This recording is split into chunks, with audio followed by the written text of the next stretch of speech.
I realized that I haven't spoken about maybe what you were thinking I was going to talk about at all, and that's deliberate, because what I'm attempting to do here is essentially to remind each of us of our own sacredness, so that when we go to feed ourselves, when we go to rest, or when we do the opposite, we don't feed ourselves, we don't rest, we don't rehydrate, that we realize that we're having an impact on all of what is sacred.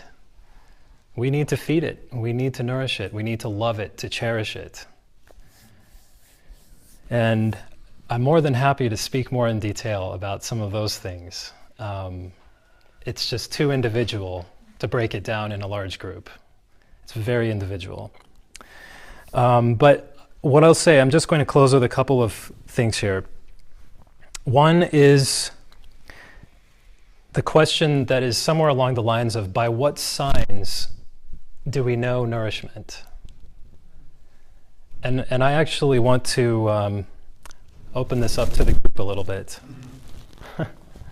By what signs do we know nourishment? Vitality. Okay, vitality. Well-being. Sorry? Well-being. Well-being. Okay. Calmness, quiet. Calmness, quiet. Sense of balance. Sense of balance.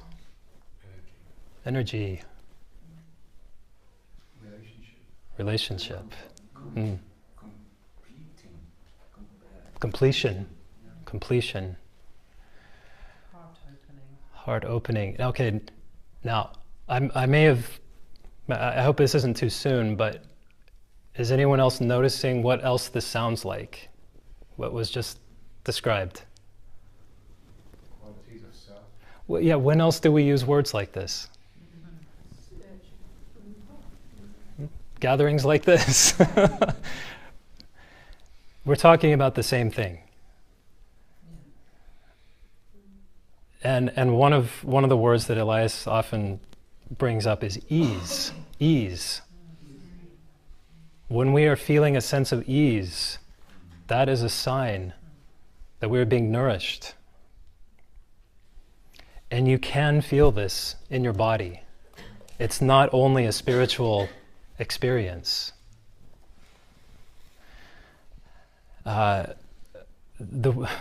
Words again. The word experience is another interesting word because it comes from the Latin word experire, which means to try.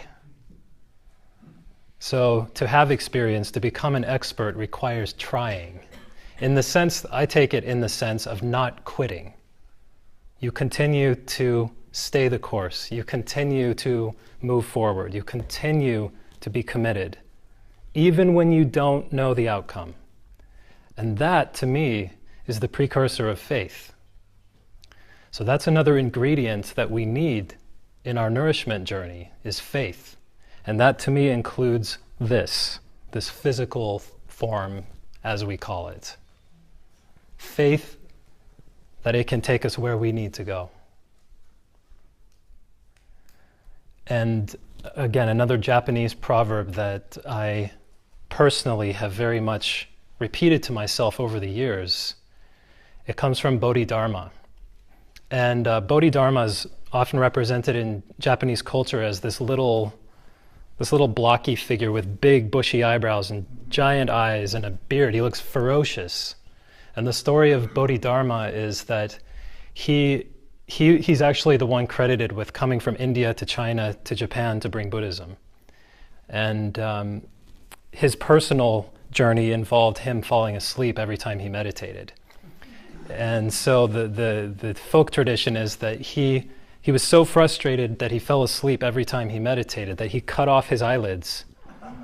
And so now he has these wide open eyes just all the time. So he can't fall asleep while meditating. And so that's how you see him. So he looks very ferocious. And the eyelids became the leaves of the tea. That's right. That's right. Thank you for filling that piece in. He said the eyelids became the tea leaves. So, yeah. So there's a saying associated with Bodhidharma, who is known as Daruma in Japan. And it's simple. It's 7 times fall down, 8 times get up. Okay? 7 times fall down, 8 times get up. And I'm saying this because in the course of self-care, of nourishing this, it's very easy to fall down. We all do it. We all fall down. We all stumble. We'll curse ourselves and castigate ourselves for messing up. And it's okay. It's okay. We fall down and we get up. And we'll fall down again. And then we just get up again. We fall down again, we get up again. You just don't stop. Except when you stop. Exactly. I knew somebody would say that.